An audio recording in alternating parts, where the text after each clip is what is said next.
What's happening, boys?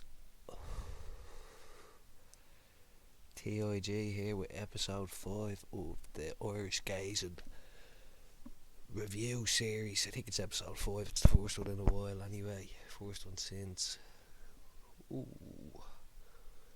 Could be the first one since BIB, if I'm remembering correctly. But yeah, down a lot of shit. You know, promos, a little bit of grading for some shit. Obviously, the trios hoping to drop the first night of that tomorrow or Wednesday at the latest, depending on my work schedule. Pretty hyped for that. We had a pretty tight final four. Yeah, it should be good. Obviously, I didn't get to review Meltdown or Fallout, but I believe Old J done a pretty cool Meltdown review, and fucking Man and SS done a Fallout review. So yeah, check them both out. Loving all the content being put out there lately. I'll obviously also check the Jiggy and Fraj podcast if you haven't, guys. There's some pretty good shit there. Yeah, so Fallout 2 in Edinburgh. It was a pretty good show, if I do say so myself. There's an obvious highlight, I think we all know, with the main event, but yeah, from right from the start, the quality's evident here. The opening package was pretty cool, like to say by the Amsterdam one was. I'd like to see them continue. I think it gives a bit of an identity, and of course, yeah, it'd be a miss not to start without mention of the Cosmic Playground. That photo video was really cool. I watched it for the first time, reading it about an hour ago. It was tops, very good chilled.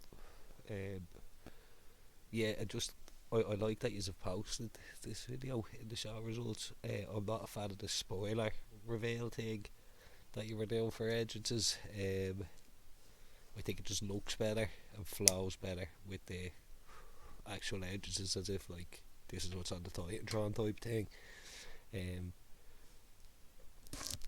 But yeah, fucking minor gripe, I suppose. Yeah, I think Price and Watkins felt a bit more like Price and Watkins sooner than they did in the last show. They did grow into their voices on the last show, Fallout 1, but yeah, from the start here, they felt pretty distinct, in my opinion, anyway. Nice little run down for the night. First match, I think it's a good match to kick off a weekly television show, Grace and Black. Might be a first time ever, actually, I'm not sure. It was a good match right up. I was really happy to see the Ramon involvement. I think like just something simple like that kind of really adds to the show in terms of like a one night angle, but it's also building to the tag match with the Gangsters, and I kind of like that it was setting up for a bit of low key build for the last 8 match, like regardless of the outcome. I think it's smart. It's kind of hard to do with 6-9 guys and girls in the first round sort of thing, but I think like from the last 8 onwards, it'd be really good to see each match have like a little me in terms of build and shit, like maybe interviews and one night angles and shit if possible. But actually, as you say, like I do think you just done a really good job. Fallout was really good at doing this on this particular show, building the last 8 matches. But yeah, this was a great start to that. Obviously the golden shit after. Oh, sorry, the match was good. It was a fair write up, and I think you can kind of take from the write up that was probably graded close. Promo was. Oh no, sorry, I'm making a liar of myself. I haven't read the promos for Black and Grayson yet. I've read Crash and KDS and called Judah Jackson, but I haven't read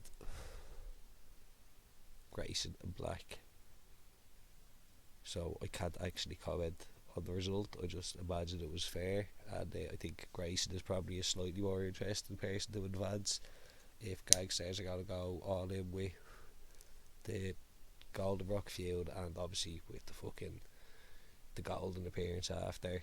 setting up the match with Black for the anniversary show. It's killed. Black's killed. Doesn't matter. They lost here, really, if you ask me. It was a match you could afford to lose. And yeah, fucking hats off to TGO, man. Great promo there with Gold.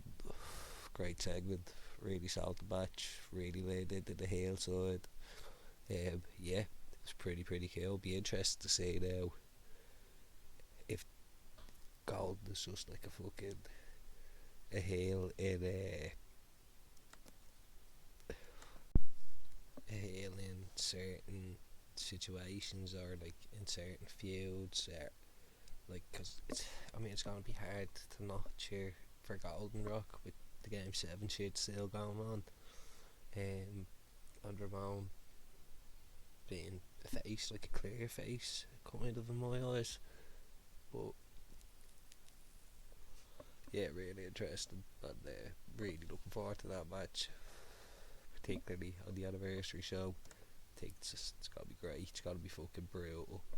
I've high hopes for that one. Yeah, really cool. I loved these little bits throughout the night, hyping up the main event, like getting the commentary on it was really cool. Price is obviously an obvious pick, and the graphics deadly as well. So really cool shit there, guys. Again, production wise,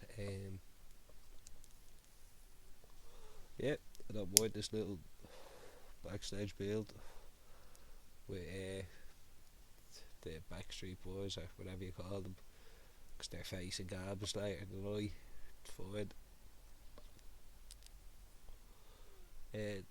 I did read the promos for this tag match, and yeah, the result was probably fair enough right up till. I think Sauceman could be like a gauntlet guy for a while till he finds a sweet, but like, I don't think he could be like a really fun addition to a feud or an angle. And it's TGO at the end of the day, so we all know what he's capable of. And yeah, Eliminator, I'm really looking forward to seeing what he's got in store for the gauntlet match. I think he's a real chance of winning that belt. So yeah, I thought it was also smart to keep him looking strong in the post match and continuing the brawl into the crowd. And yeah, this match kind of stood out despite being like an undercardy match. I was a fan, definitely, yeah. But what did we go on to next? Oh yeah, sorry. The MVH Shannon O'Neill hype for Golden Opportunity. Like, this is the shit I really like. Makes you feel really immersive. The production value seems insane. Like, it makes FWA feel massive, Fallout feel massive, the Golden Opportunity feel massive, and yeah, it's just really cool idea. And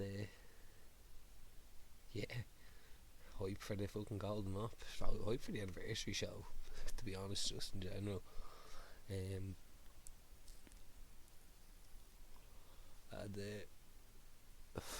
like, I really can't call that Golden Op match. I'm just looking at the names here. Jesus, I don't fucking know. I mean,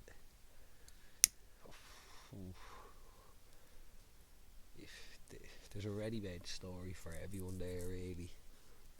Like, I think everyone has some really good promo material they can lean into, and shit, man, yeah, I'm excited for that. Really excited for that. And then promos to go up in the next day or two. Fucking hype. Good shit. The Conchu and Jackson match was cool as well. I had Conchu as the winner myself. Not that the Jackson promo wasn't good, I just think Conchu was after stepping up massively, and that promo was pretty brilliant. He made his intentions clear and Fallout 1, but he had to follow it up with a performance like this. I mean, promo wise, and Fallout 2, and he fucking did. He knocked it out of the park. Really good shit. And yeah, Conchu Gabrielle, wouldn't like to call that one. And yeah, again, talking about this like advertising, world building, immersive shit. Like, we're on Fallout 2 and we're already building for Fallout 6. Fallout 7, you even get a hint that's a mail run, so surely Crash, Addy doing something big there. We're obviously this is clear build for Fallout 6. We know what Fallout 3 is going to entail. Like, this is good shit. This is good booking and planning. Yeah, looking forward to the unit Sea Shanty Slammer. Gaijin's another obvious pick to do this kind of cosmic playground pre-match paddle sort of shit. And yeah, I'm liking this character direction for Grace, and I think it's been written really well. And Uncle JJ, that's like that's a really cool pair, and I kind of hope to see more people added to CN over the next few Fallouts. But this is a great start, in my opinion, anyway. Man, Crash and KDS, wow. What a result for KDS, man. What a result for Sully. I can't sum it up any better than Sully summed it up himself with the KDS promo post-match, which was really riveting shit. It's definitely by far the most hooked and invested I've been in the KDS character, with the match right up, how she was portrayed in the match, her promo after the match, the KDS chants steadily rising, the promo itself. I said I'd read the two promos. I think the winner is correct. I think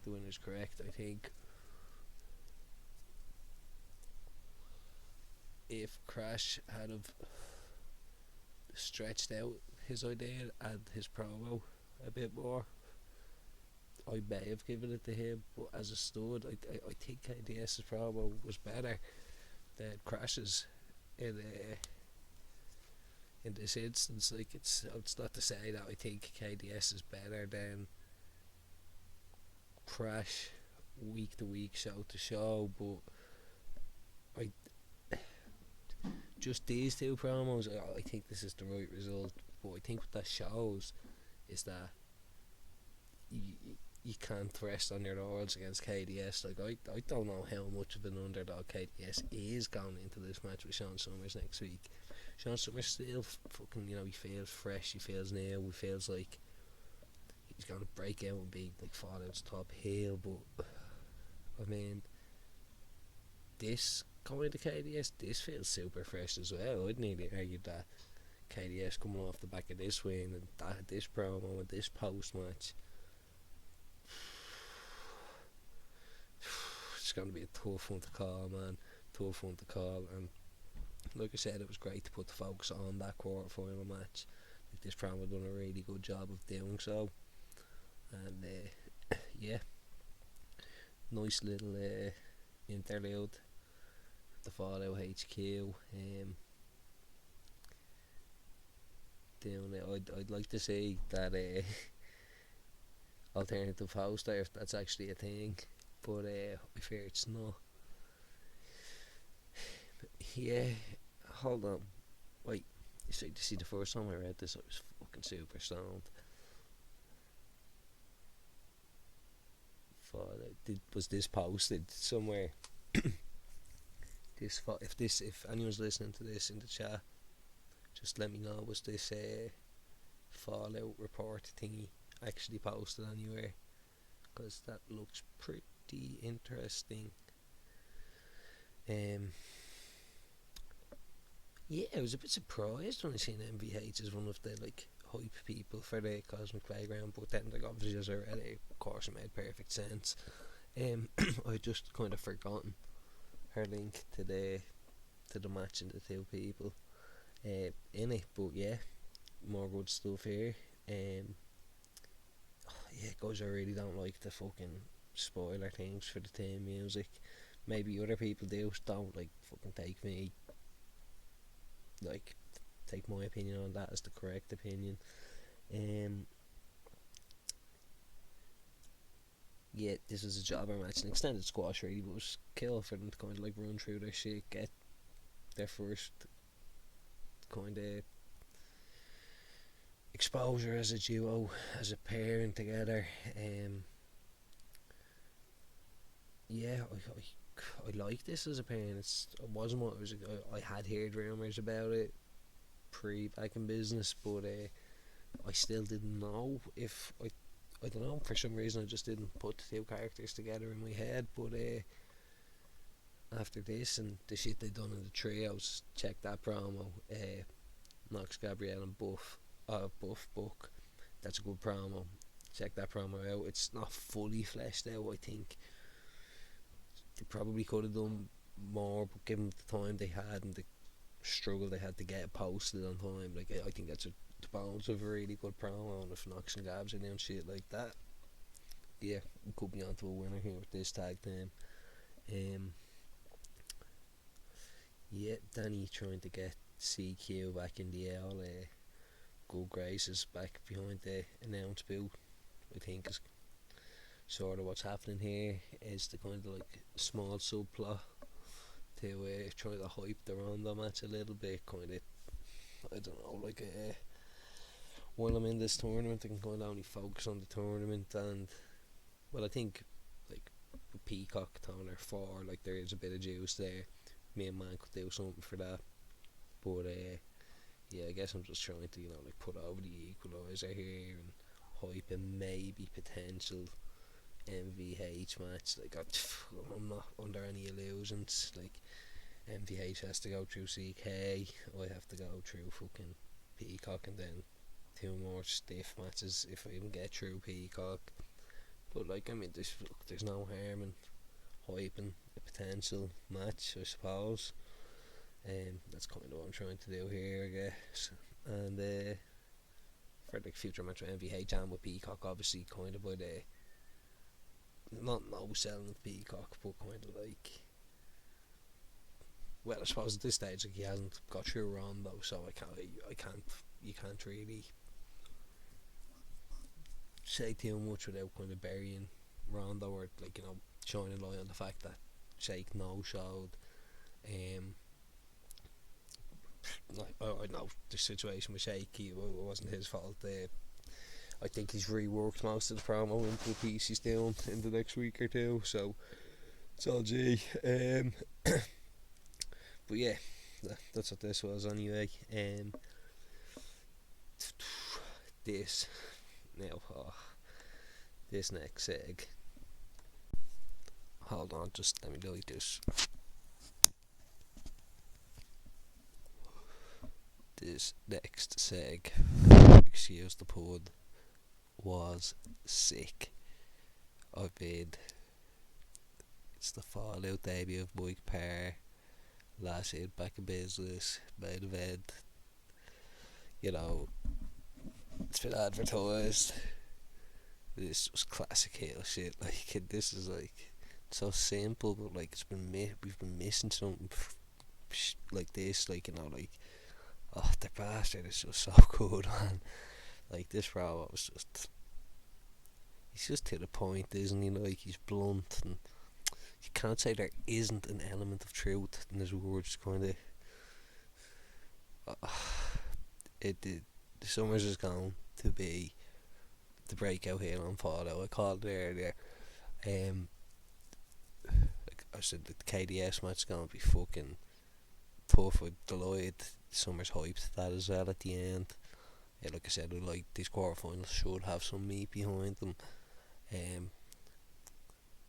Like, can't look past KDS, but Summers is like fucking gonna be a massive heel on Fallout. Massive heel. Mark my words on that. Salem also makes sense. To give a kind of insight into the Cosmic Playground. That graphics just kill, lads. Really, really cool.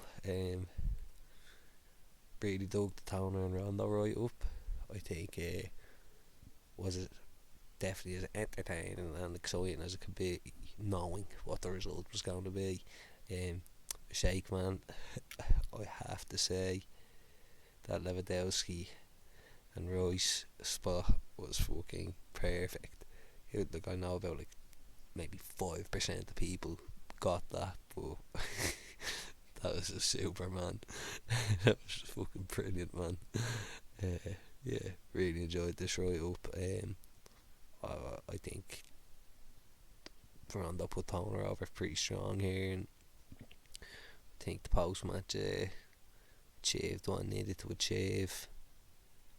Yeah, Peacock next week. Well, after the anniversary show. Hold on, just hit like this.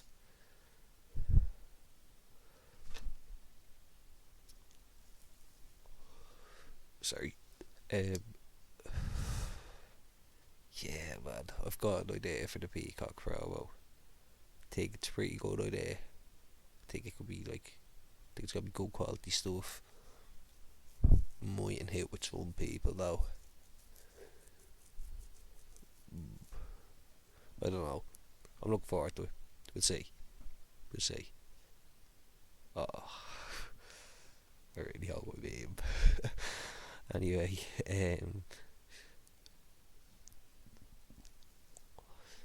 yeah, this Knox and Gabby stuff is pretty good. Really good, actually. Really good.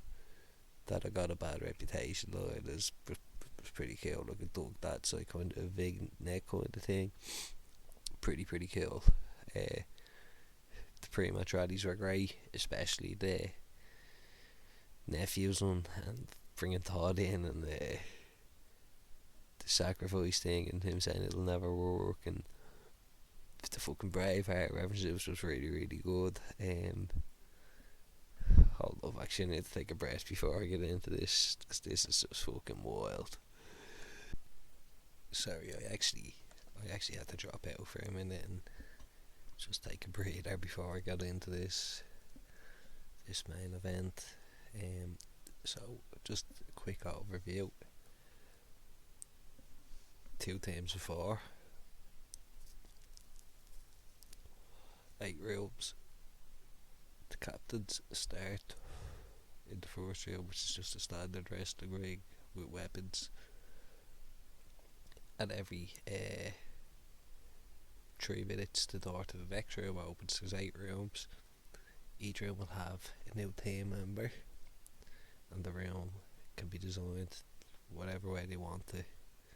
If a competitor is shut in a room, they're eliminated from the match and they can't get back in.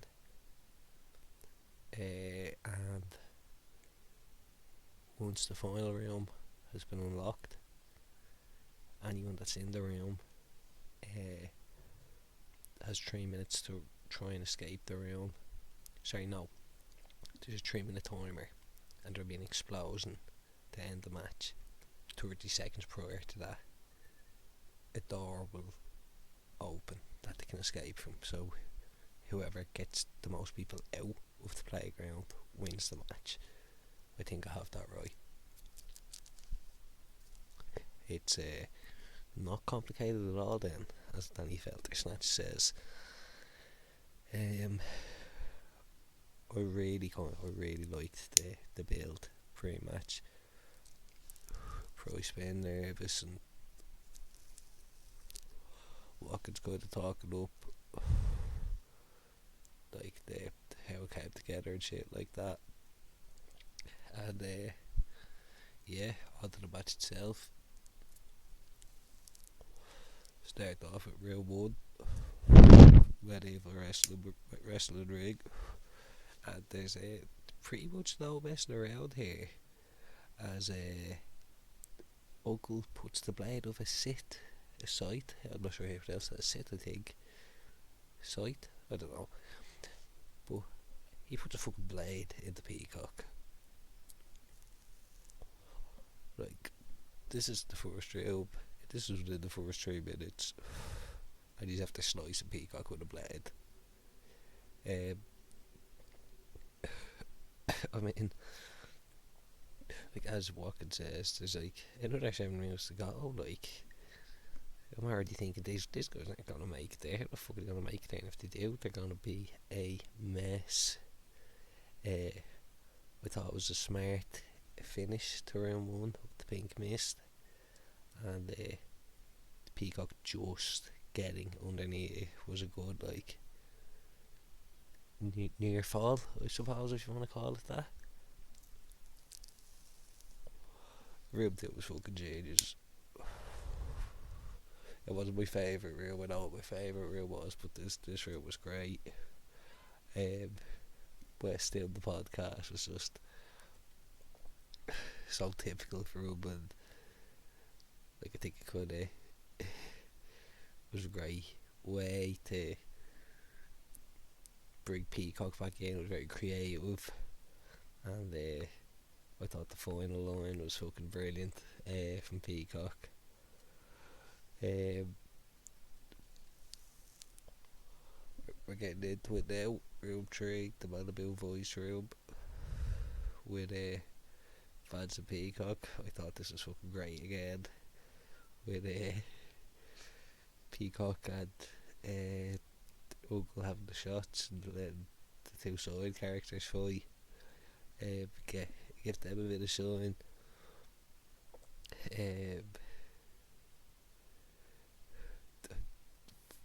The having the shots where it was fucking hilarious, and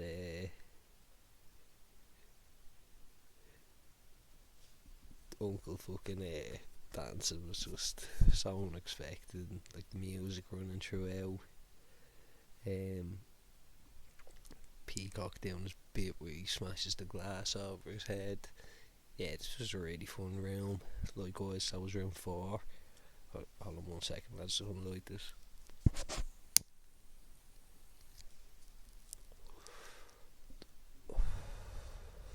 Some good shit. Yeah, the Harry Potter, I forgot the Harry Potter room. Harry Wizard's Workshop. This was a room I wasn't expecting for it to be so much like, as Price says here, it's barbaric, like the Scalding Hot Cauldron. I thought the West spot was funny, clever phrasing them, as was like the unphrasing of them, and obviously the finish was brilliant and a really great way to, like, these kind of team matches are predictable to a degree, and how the numbers advantage is going to go and shit like that. But this was a really fun move away from that, like a pointed move away from that. Like, this was thought out. This is well thought out to do this and make the match stand out even more, and it led into my fucking favourite room, Sunny Days motherfucking sex toy emporium. This was just fucking wild. This is the most fun I've had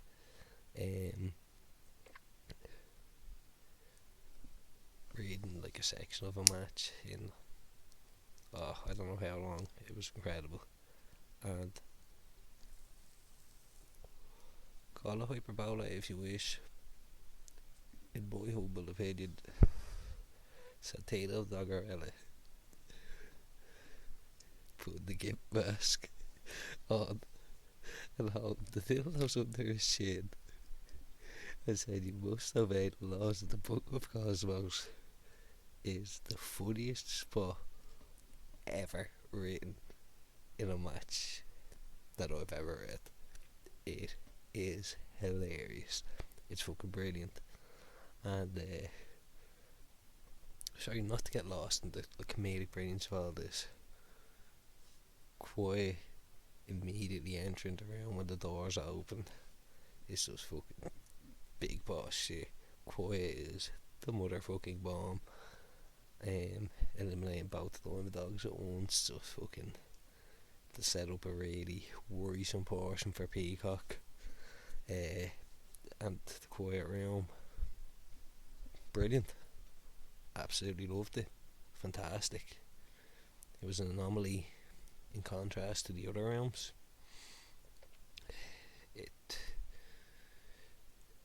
was fantastic. There's not too much you can do with it, but I think he's done everything he can. The blood in the white realm, I think that's visually spectacular to imagine.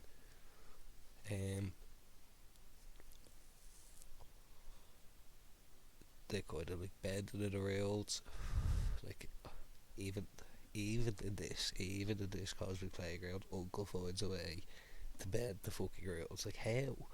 But he just does. And I'm not gonna lie, first time around going into the disco ball room, I thought this is gonna be a massacre. I was actually nervous for Drew Peacock. I was nervous for him, but Peacock gets another return man with it's fucking awesome. Fucking Mighty Peacock. It's the Bob. The Drew shit's really good. It's emotional. It plays on the heartstrings. It gets the story across really well. It's just Drew sacrificing himself, laughing as he eliminates himself. Quiet West is trapped in the room with him, and it brings a full circle to one of the moments what I was really hoping. And then just into the crazy home stretch. The trying to get the mist out like a really sorry, I'm just gonna give this a light, boys.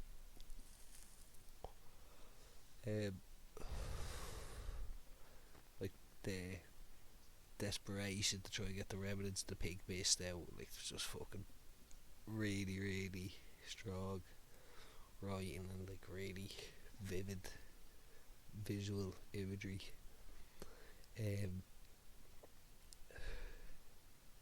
The handcuffs thing was during the stroke, brilliant counter, really clever. The viciousness from JJ biting into the cup, leaving the key just out of reach. Then the big fucking explosion, man.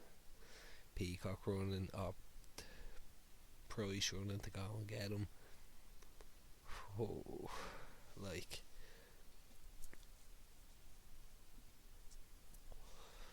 one sec, lads.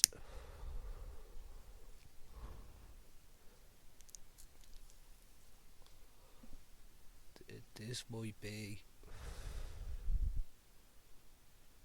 the match of the year. It's 5 stars. It's 5 stars. Might be for everyone, but for me, it ticked all the boxes. There's like absolutely everything I want. From Eve heading, from big blow off match to a feud, it's just perfect. Could be match of the year. Just gimmick match I've ever read.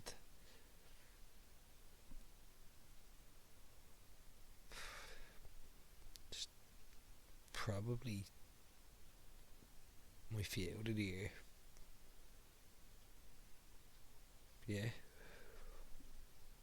I think it is. Match of the year, feud of the year.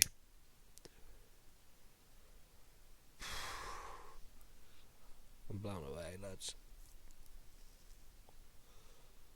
Blown away.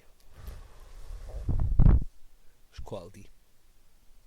Absolutely quality. I can't praise it enough. I loved it. I loved it, every single bit of it. Well done. Hats off to you. Insane. Like this ending package too. Pretty cool thing. I think there's one at the end of Fallout 1 as well. Pretty good. Fucking excellent show, lads. Excellent show. Just brilliant.